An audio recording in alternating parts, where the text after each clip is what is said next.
Welcome back. We have two authors of a book that has been written about stress and the disease connection. We have a shot of the book. We can take a look at that. We have Dr. Marita Schausch, and I'm sure I have not pronounced that properly. Close, it's Dr. Show. Dr. Marita Show and Dr. Karen Jensen. Your name's easier. Thank you. Welcome to the show. You ladies have come in from Victoria today, I understand, and you have written a book about something I think we all are aware of, that stress can cause sickness and disease, but you guys have put a lot of thought into this because this is a huge book. So thank you for being here, first of all. Let's talk about why this is your second book that you've written, but let's talk about how did this come to be? Well, it's our second collaborative effort together, and I think we both really understood, we really wanted to get the message out to the general public on the effects of stress, how to recognize the early signs of stress, how stress can lead to different chronic disease. And we're both really passionate about the subject, so we just came together, and that's our result. I started noticing definitely trends in my own clinical practice. I'm in private practice. I've been in practice for just over 10 years. And really early in practice, I started noticing that, there was a common theme with a lot of my patients that were coming in with, either insomnia or anxiety or chronic inflammation. And the theme was stress, a stressful event. And so by treating the stress glands, which are the adrenal glands, I found with a lot of my patients, they would start, sleeping better. They could cope a lot better. They weren't craving sugar all the time. So a lot of these symptoms would start resolving. And I thought, oh my goodness, think about how many people really underestimate the effects of chronic stress, right? You address the problem through the adrenal glands. Can we talk about that? The adrenal glands, yeah. For me, I became interested from a personal perspective, even before becoming a naturopathic doctor 30 years ago. I had 3 kids under 3. I was teaching behavior problems full time. I was a single parent, and I just sort of hit the wall. And my ever-ready battery kind of wore out. So when I became a naturopathic doctor, nobody was talking about the adrenal glands back then and the earlier signs of adrenal fatigue.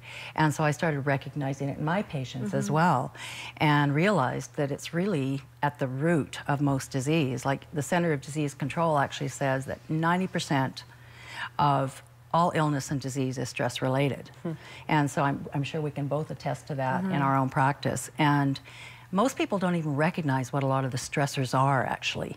People recognize mental emotional stress, or having a boss that might be difficult, or financial, but there's so many other invisible stressors in our lives that we don't recognize that actually requires the same physiological reaction in the body. So we're trying to tell people how to recognize the early signs, what they can do about it, ideally prevent the chronic conditions that as a result of stress, but also what they can do if they do happen to have some of the conditions that Marita mentioned. What would you say are some of the most chronic conditions that people suffer from as the result of not handling their stress properly or getting it under control? Well, one of the ones I mentioned, insomnia. I see so many cases of insomnia, right? Can't shut their brain off, and they get into sort of that vicious cycle. I find cravings too, or difficulty losing weight, so they just feel like their metabolism is just non-functioning. A lot of anxiety and depression. I think we do talk about that in our lectures, so we're giving a lecture tonight. Chronic inflammation is huge. Like where? In the joints? Like what are we talking about? Well, inflammation leads to dementia, including Alzheimer's, some of the more recent studies. It's a huge factor in depression, which is some of the more recent studies. And it can be invisible too, right? Exactly, cardiovascular Yeah, it's not necessarily related to, oh, I have a pain or ache in my joint.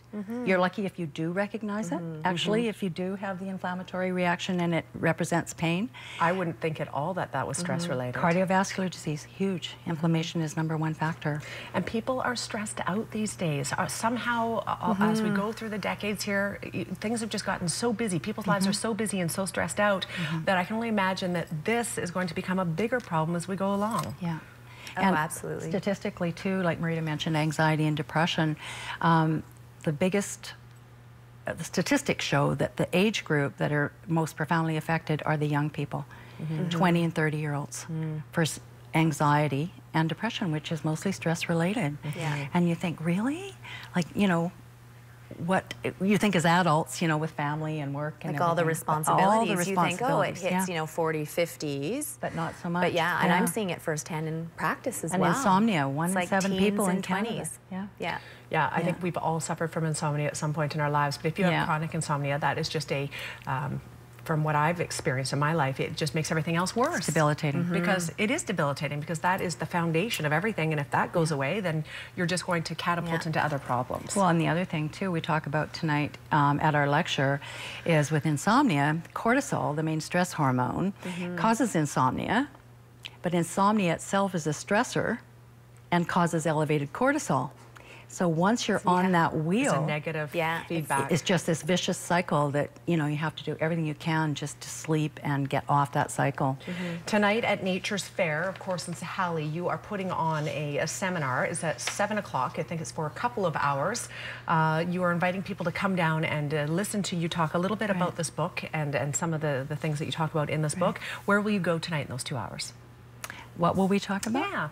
Yeah. We'll be talking primarily about how stress affects hormones, Thyroid disease, thyroid, menopause, what people sleep. do about the adrenals, sleep. A lot of topics. Anxiety, depression. We're just touching like a small snippet of what's in the book. I'm sure. And the book will be available, and people can read the book for more details on how to and what they can do and learn more about the actual condition that they're interested in. Where can people buy this book if they aren't able to make it tonight? At the health food store at Nature's Fair. Good, fantastic. Sounds like you guys know you've got the world figured out. You know what's going on. Anyway, how lovely to have the both of you here. Thank you very much. I know we've just touched on the very top of the iceberg of this, but a great book, a great read. If you can make it tonight to Nature's Fair, you absolutely should. Information on the screen, 7 until 9. Thank you, ladies, for being here. Thank you.